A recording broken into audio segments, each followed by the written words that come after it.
Thom is a scientist, botanist, mycologist, and has a pretty strong science background. He has a real interest in nut trees, and so together we form Nature Tech Nursery.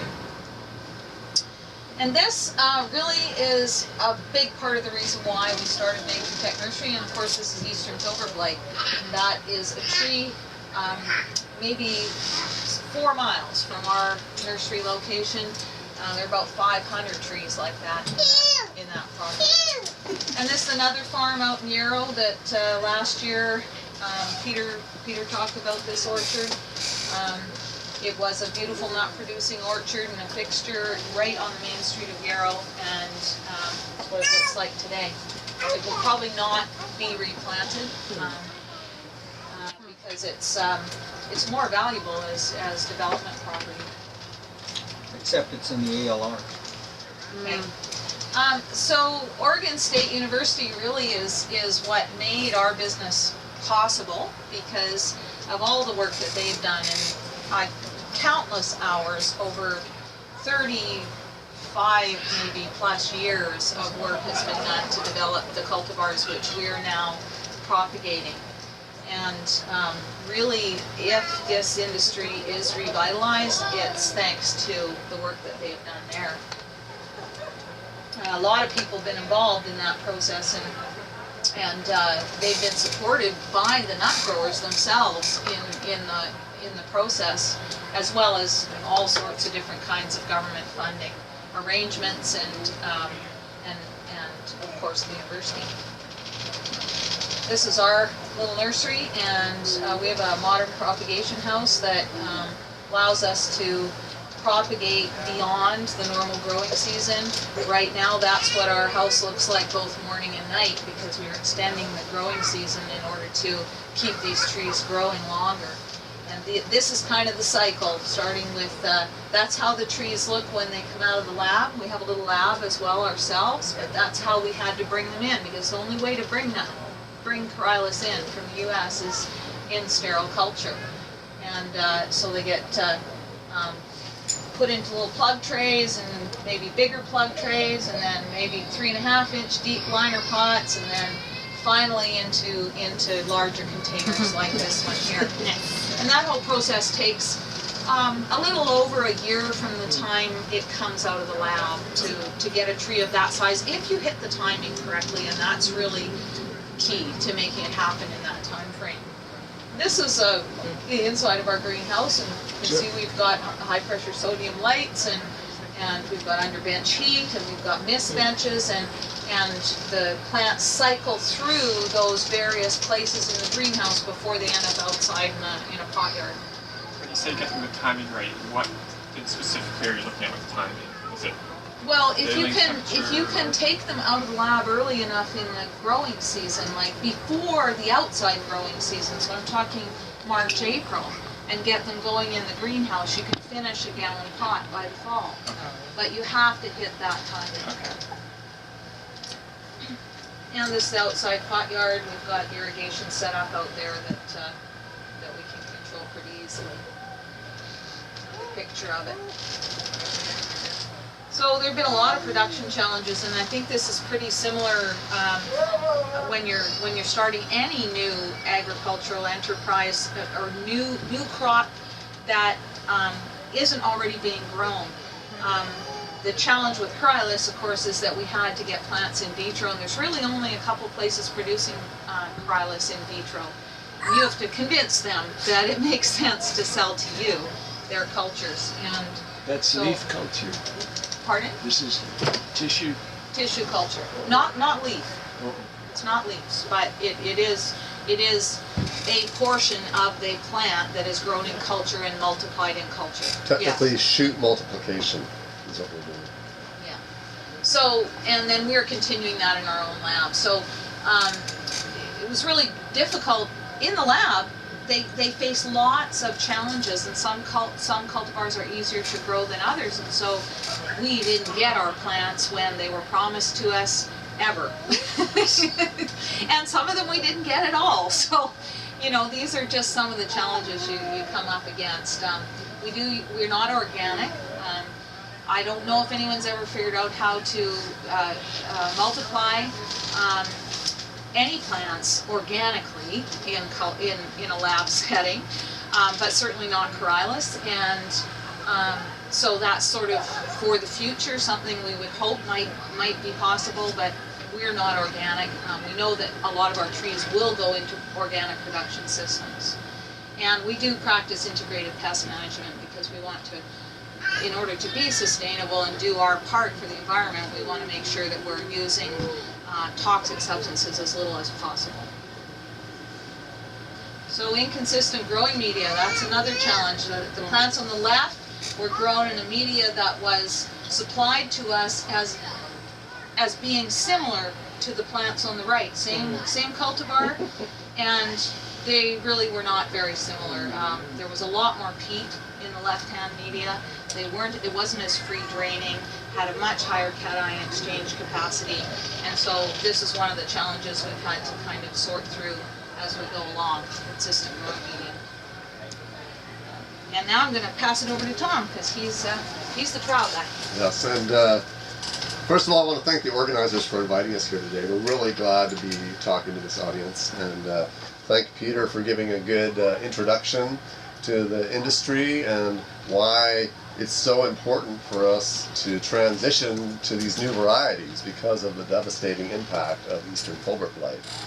We have initiated variety trials of 6 new varieties on 6 farms, mostly in the Fraser Valley, but there's one on Hornby Island as well. And there are a couple of other orchards that have started up, new orchards that are not part of the trial, so these new varieties are starting to get spread around some. The trial includes participation from the orchards who are voluntarily providing their land, their maintenance, irrigation, care of the trees. Our nursery, we're obviously selling the trees, but I'm also providing scientific support to the trial, and I helped write the proposal that got the funding from the Investment Ag. The BC Hazelnut Growers Association is contributing some of the funding for the trial for clearing land and doing some of that, some of the matching funds, and then the Investment Agriculture Foundation of BC is the other sponsor. What we're trying to do is evaluate these new varieties for their suitability to British Columbia, particularly the lower mainland and the islands. And it's important to know they were all developed in Oregon. They're all new releases. Jefferson was released in 2010, Yamhill in 2009, Sacagawea was 2008. So the experimental data on these goes back to about 2000 or 1999, but it's all from Oregon. And one of the key things about the hazelnut life cycle has to do with pollination. They flower in the wintertime. Pollen is shed in December through February about. Different varieties have different timing of the shedding of their pollen and the receptivity of the female flowers. You have to have 2 varieties that are genetically compatible, and the pollen has to be available when the female flowers are receptive. So is flowering timing affected by light? Length of day? Probably so. Probably temperature as well. So whether these things will flower at the same time as Oregon or not, or in the same order, or overlap to the same degree, is a huge question that has an impact on their suitability in our climate. And to choosing the right combinations for the orchard, right? And the pollen life, for how long and how many days? I couldn't answer that, but the shed tends to peak for just a few weeks. They'll shed over, a given variety might shed over a 4 to 6 week period. It changes depending on the variety, but the peak of it is a narrower window than that. So typically people have more than one pollinizer for a given cultivar, nut cultivar. And you want to have multiple ones that flower at different times in order to shed over the whole season in different years, because the timing varies from year to year tremendously, according to the folks in Oregon. This is just a schedule. I'll just say right now, the first 3 varieties have been planted at 6 orchards. This coming winter, we'll get additional plantings of the additional varieties. We've had delays, production issues that Haley just mentioned, and we expect to start gathering data on flowering not this coming winter, but the following one. I saw no catkins. I visited 5 out of the 6 orchards last week. I did not see any catkins. Doesn't mean there might not be a few that show up or a few female flowers. We'll keep looking through the winter. More likely next year or definitely by the year after. Because this is year 1 of these trees outside, right? And usually it's by year 3 there's decent flowering going on. And again, flowering period for pollination is really the key thing, and getting a better understanding of the timing of flowering, female flowering, and pollen shed for the different varieties, so we can recommend which cultivars are going to go together best. The yield information is also going to be, we have some data from Oregon, but it's pretty limited still, and the orchards aren't necessarily going to tell you what they're getting per acre, because that's proprietary commercial information. When do the nuts fall in relation to the fall rains? As Peter mentioned, sometimes nuts get left on the ground if the ground is too wet, because there's just a lot of mud and more leaves and sticks stick to the nuts, and it's harder to process them, it's harder to pick them up. This trial is going to be a benefit to all the interested consumers, processors, and consumers of nuts in British Columbia. We think there's a potential for revitalizing the industry here, and agroforestry is definitely one avenue to making that happen. Most of the producers of hazelnuts in BC are part-time, small acreage people, and so we already demonstrated it integrates well into a small landowner model. Both the tax benefits and the income are a viable economic model. A couple pictures. The female flowers shown on your left here are just these small red stigma that project out of a bud, and pistils, that is, and then catkins. And as I mentioned, both have to be happening at the same time of genetically compatible varieties. Not every different variety is genetically compatible. There's a multi-allele genetic system, which I could talk to somebody about later in greater detail if they want. Here's a chart showing release of pollen is the darker bar. For each pair of bars is one variety. Yep. So Jefferson pollen, Jefferson female flowers. Let's just focus here on Yamhill and Ada. Yamhill and Ada are sexually compatible, but the female receptivity of Yamhill ends before most of the pollen is shed by Ada. So Ada is not a very compatible pollinizer, even though it's genetically compatible. At least in Oregon, the timing doesn't work very well for Yamhill. But it might here. It might here. We've heard from, anecdotally from Ontario, that farther north the whole flowering gets compressed into a narrower window. Well, if that worked, then that might be good for us. But we don't know until we try and observe over a period of years. Okay, so as I mentioned, we've got sites planted and, more to come in terms of more plantings. This is the planting on Hornby Island. 100% survival out of number 1 pots. These are a year old now in the field. This is yesterday at the Hoogie. Is it Hoogie is how he pronounces his name? Elma Hoogie. Hoogie's farm. And you can see a happy nut grower there. That's 1 year out of the nursery. So we're pretty pleased with how most of the trees are doing. I meant to show a close-up too, but some of these trees that were planted in June of 2011 have about 1.5 inch caliper at the base now, so they're growing like gangbusters. I'll talk just briefly about the main nut-bearing varieties for those who are interested. And the comparison is always to Barcelona, which is the standard of the industry. It's 80 or 90% of the trees in the Fraser Valley probably are Barcelona. Is that correct, Peter? Yeah, in the whole Pacific Northwest. Whole PNW. It's been Barcelona. Barcelona is a variety that was developed over 300 years ago. How many apple farmers are growing Cox's Orange Pippin these days? Might be. There's one. Okay, there might be a few for heritage purposes, but we know a little more about plant breeding today than we did in the 14, 15, 1600s, okay? Barcelona is a great variety for many reasons, but it's intermediate susceptibility to the blight. On a scale of 1 to 6, Barcelona is considered a 4, with 6 being the highest, most susceptible. Jefferson and Yamhill are considered 0 on that scale, and Sacagawea is a 1. So Sacagawea was an earlier release. It has a high degree of what they call quantitative resistance. It might show a few more symptoms of the disease, but we still think it's a good candidate. That orchard that was cut down in Yarrow, that was the Ennis, which is susceptibility 6. 6. So Yeah, that's Ennis and one of the Chile. reasons why it went first. The varieties Ennis and Chile, which have really large nuts, are highly susceptible. Unfortunate. It's just the way it is. So the variety Jefferson is the new standard for in-shell. It's got a nut that's just a hair smaller than the Barcelona, which are on the table. The Barcelona's on the table. It has the potential to be a pollinizer for Yamhill. The overall stature is smaller than the Barcelona tree, so you can put more trees per acre. Filling of the shells, that is the percentage of kernel to shell, is higher in all of the new varieties than it is in Barcelona and these older ones. Fewer blanks and thinner shell, I guess, and just overall higher percentage nut meat.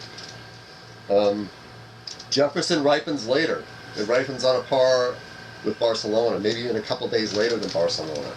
Barcelona is considered a late variety. Yamhill, on the other hand, it was developed specifically for the in-shell and the crack-out market, which is the biggest part of the market in Oregon. Most of the nuts are processed for candy and other processing food items that 90% worldwide of the nuts are produced for crack-out. Yamhill is a smaller statued tree than Barcelona, but it spreads quite a bit more than Jefferson. Jefferson's more erect. By the 8th... But the industry makes more money on the in-shell. Right. The industry makes more money per pound on in-shell, and most of what's grown in BC historically has been for in-shell. Yamhill also has quite high yields. Barcelona average 1 ton per acre over the years, roughly 2,000 pounds per acre. On the average, at one orchard, 8th through 10th year after planting, they got 3,700 pounds per acre, which is almost double. So that's significant. You might get less per pound, but you might get a lot more poundage. Now, there are trade-offs there. If you were a small orchardist who wanted to do processing on site by having a small crack-out facility, maybe working with others in a co-op, then having a smaller nut is a value for doing the crack-out, because you can put more nuts per candy bar, and it doesn't take as much of their harvest. Right? That's part of why they want the smaller nuts. They also probably take less energy to roast and some of the grind and some of these things. Yamhill is also early, roughly 12 to 14 days earlier than Barcelona. Sacagawea is also an early ripener, and it's an intermediate sized nut. I've got in our pamphlets, it gives the actual dimensions of the nuts, or grams, not dimensions, but it gives the weight. So Sacagawea is an early, and it can be for in-shell or for crack-out. It's kind of intermediate sized nut. So it has good potential to be a pollinizer for others. Correct. You could mix Sacagawea and Yamhill. So there's a difference in ripening time. Do you know if there's anything coming down the pipelines that will be even earlier, or are they working towards Not that earlier anyone has ripening? told me about. Because if you're talking about rains here in October, September, well, the September was nice, but frequently a bit better. I thought Doris was one of the earlier ones. Couple minutes. Okay, we're just about. I wanted to talk about potential. I think they said Doris was also one of the earlier ones. There are more new releases coming out of the Oregon State Breeding Program. The new ones are protected by patent, and they say they're not going to release them out of the U.S. for at least 3 years. Okay. Now, possibly Canada we might be able to. We're going to talk to them about getting an exception if we can have enough demand for the additional varieties, because it's expensive for us to bring more new varieties in too. In terms of agroforestry applications, hazelnuts have great potential. They've historically been used a lot in agroforestry, as Peter mentioned. You can, especially during the early phase of orchard establishment, that you can intercrop between the rows with grains, oil seeds. You can run livestock under your hazelnut trees that'll actually potentially eat the nuts. If you don't want to bother with the harvest yourself, there's 2 tons per acre of a 16% oil content nut. That's worth something. They provide shade. We've actually had an inquiry from one chicken farm that is interested in planting hazelnuts for shade for their chicken houses and for a second crop on their land. So in the Midwest, they're talking a lot about using hazelnuts as an oil crop for biofuels. Personally, I'm not that wild about using food crops as biofuels myself, but I'm just throwing it out there. They've traditionally been used as hedgerows, and so if you're running livestock, having hedgerows that is also producing food for your livestock, that's not such a bad thing. And finally, truffles and other edible mycorrhizal mushrooms. There are only two kinds of trees that have been used to establish truffle orchards: hazelnuts and oaks. Oaks are much bigger trees. A hazelnut is just a smaller profile tree, and if you want a nut tree, or if you want a mycorrhizal host tree with small stature that's easier to manage, they'll yield sooner. Hazelnuts are the best candidate. If you're interested in walnuts and chestnuts, which personally I am, they take a lot longer to yield, and you're talking about a tree that could easily be 60 feet at maturity. We don't know how tall the newest varieties are going to get because they're not old enough yet. But Barcelona gets to be about 30 to 40 feet at the maximum on a really productive site. Does it matter what kind of hazelnut for truffles? Nobody knows the answer to that, to my knowledge, yet. And maybe the truffle questions we'll reserve for the big truffle And, presentation and ask about. So some of the advantages of hazelnuts: diverse uses, high yield of good oil and protein content food for humans and for livestock. Relatively low inputs compared to other kinds of agriculture.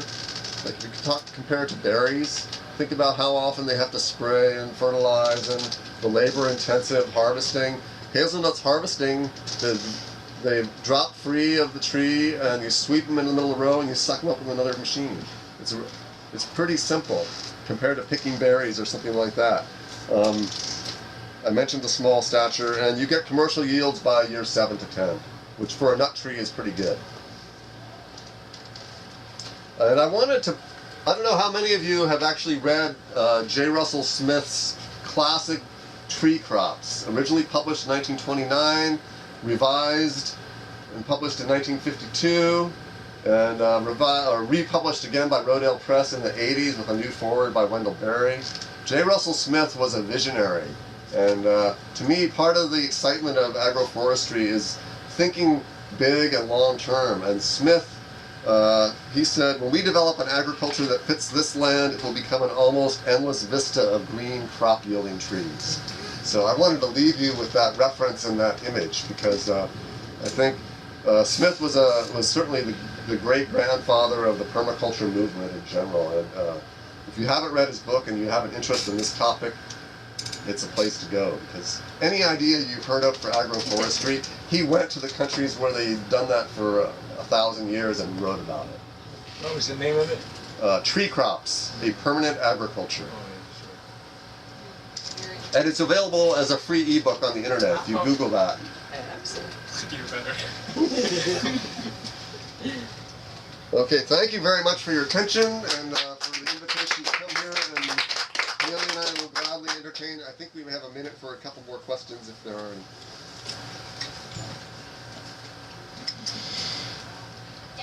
Oh, yeah.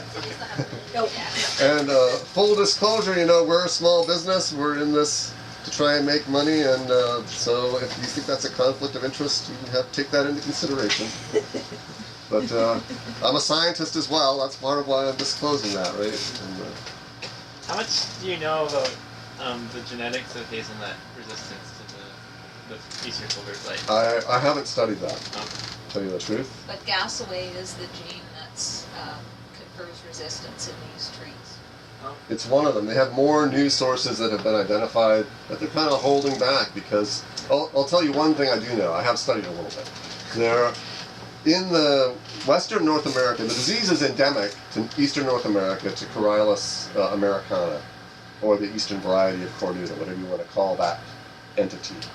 And there are many races of the disease in the eastern U.S. So far, one of them that we know of has made it into Oregon and up to here. Okay.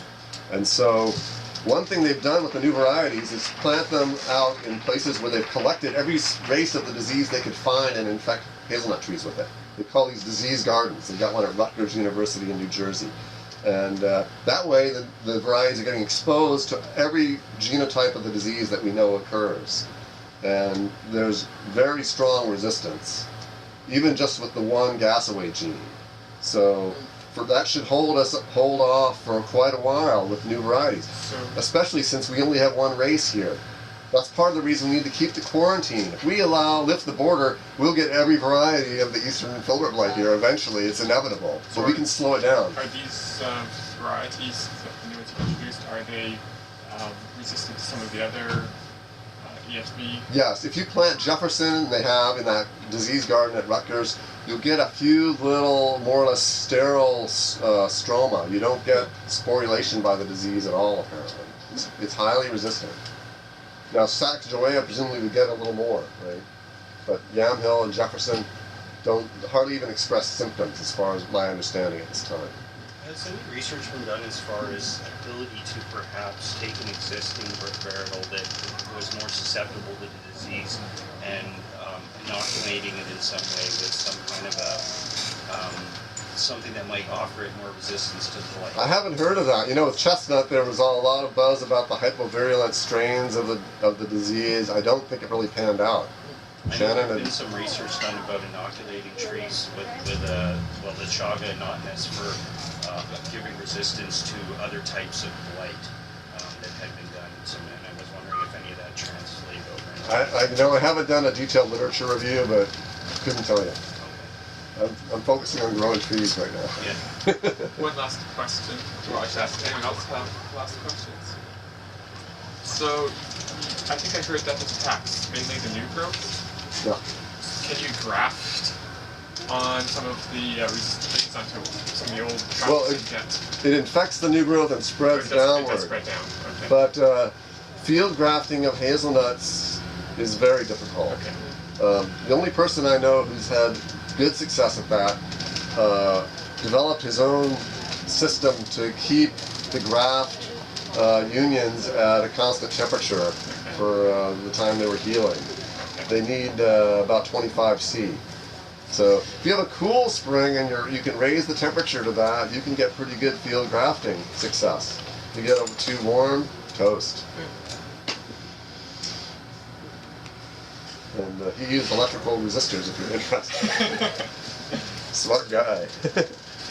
All right, thanks again. Feel free to email us, pick up some brochures, and if they're not here, we have some at the table inside. I actually have some in my little bag here if anyone wants a brochure. Thank you so much. My pleasure.